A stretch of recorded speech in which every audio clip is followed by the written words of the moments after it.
Ever wonder what a rock star engineer's resume looks like? Well, get ready.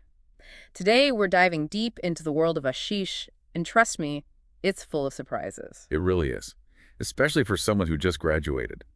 Ashish finished up at Guru Gobind Singh Indraprastha University in Delhi, India, focused on information technology.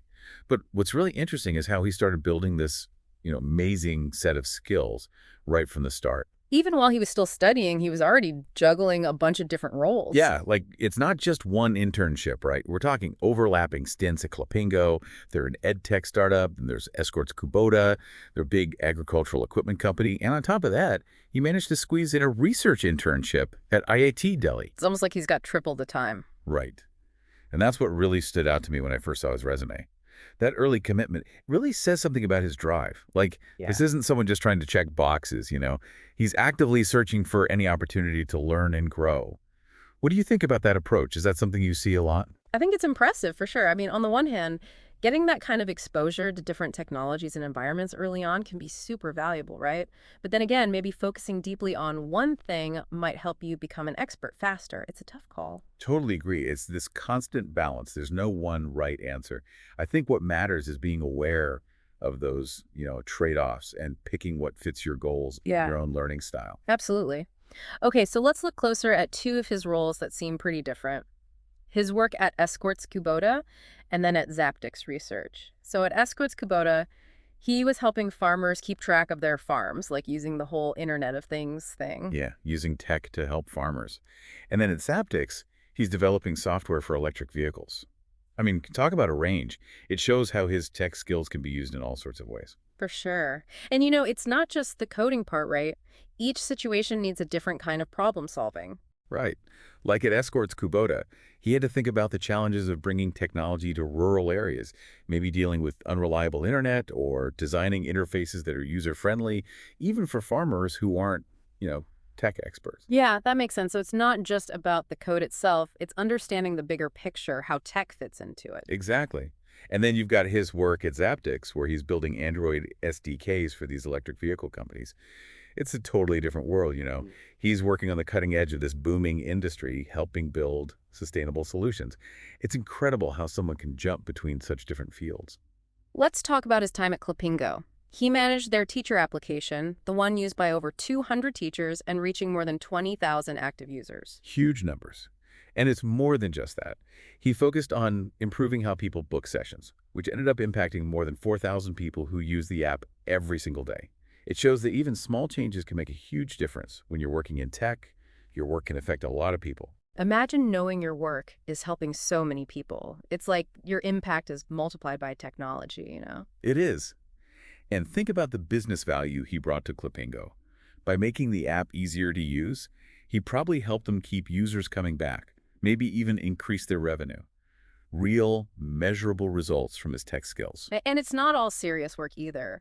He has this personal project, Beatlight, which syncs a phone's flashlight with whatever music is playing. I love that about Ashish's story. He doesn't just stick to one track. This project really shows his creative side, his willingness to try new things. Right.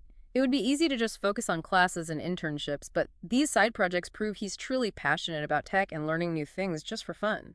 And who knows, maybe Beatlight helped him explore audio processing and playing around with hardware, skills that could definitely come in handy later on. These side projects are often where the coolest innovations come from. It's something we can all learn from, don't you think? Have you ever tried any side projects that taught you something unexpected? Oh, for sure. I think it's where you can let loose and experiment without worrying about deadlines or clients. Exactly. It's a space for pure learning and discovery.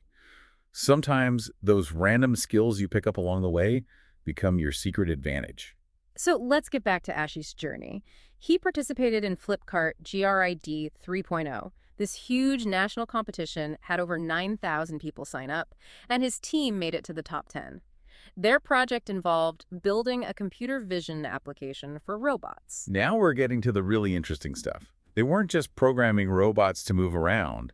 They were giving them sight using computer vision, which has applications everywhere, from self-driving cars to medical imaging. So instead of following pre-programmed instructions, these robots could understand their environment in real time. Exactly. That opens up a whole world of possibilities. And Akish was right there. leading the software development. It must have been incredibly challenging working under pressure, collaborating with a team, and pushing the limits of what's possible with tech. Absolutely. To stand out in a competition that big says a lot about their creativity and problem-solving skills.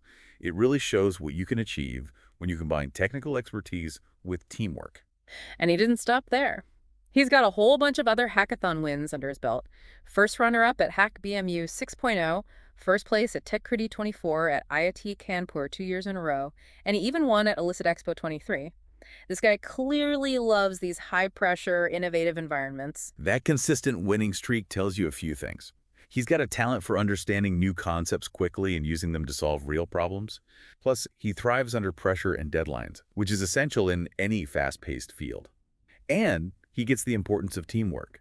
It's not about being a solo genius. It's about working together to create something awesome. It makes you wonder, where does that drive come from? To always compete and push himself further. That's a great question. It probably comes from his personality and his curiosity. He's not satisfied with just knowing how things work. He wants to understand why, how to improve them, and how to push the limits. And it's not all about coding. Ashish was also president of his college's robotics society, Robogian. He led over 270 members and organized a bunch of events. Oh, and don't forget his role as the Android lead for the Google Developer Student Club. He made these sessions that were watched by over 2,900 people. These experiences show he can explain complex ideas, get others excited, and lead teams effectively. He's deliberately building skills beyond just the technical stuff, leadership qualities, communication skills, all those things that make you valuable on any team. Exactly. It's a key takeaway for us all. Expertise isn't just what you know, it's how you communicate, how you collaborate, how you motivate others to achieve a shared goal. It's about being a well-rounded individual who can contribute in many ways. Now let's break down the specific skills listed on his resume. We're talking Kotlin, Java, Python, Android development, UI/UX, embedded systems, even some experience with ROS, the robot operating system. That's a pretty impressive and varied set. It is. And it's not just the quantity, it's the way these skills work together.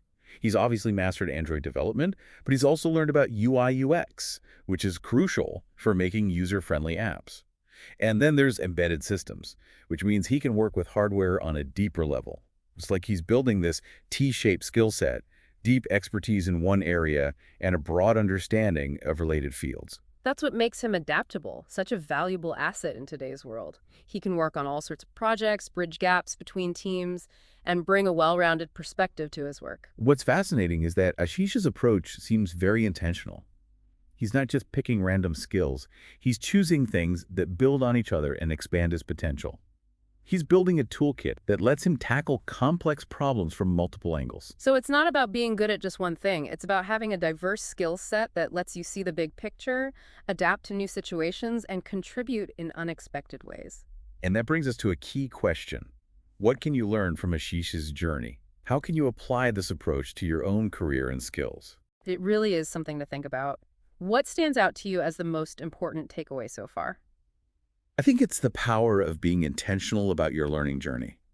Don't just focus on what's right in front of you. Think about the skills and experiences that will make you a more versatile and valuable contributor in the long run. It's about being proactive, going after opportunities, and pushing yourself outside your comfort zone. Exactly. And don't forget, expertise is an ongoing journey. It's not about reaching some endpoint. It's about embracing the process of learning, experimenting, and evolving as you go.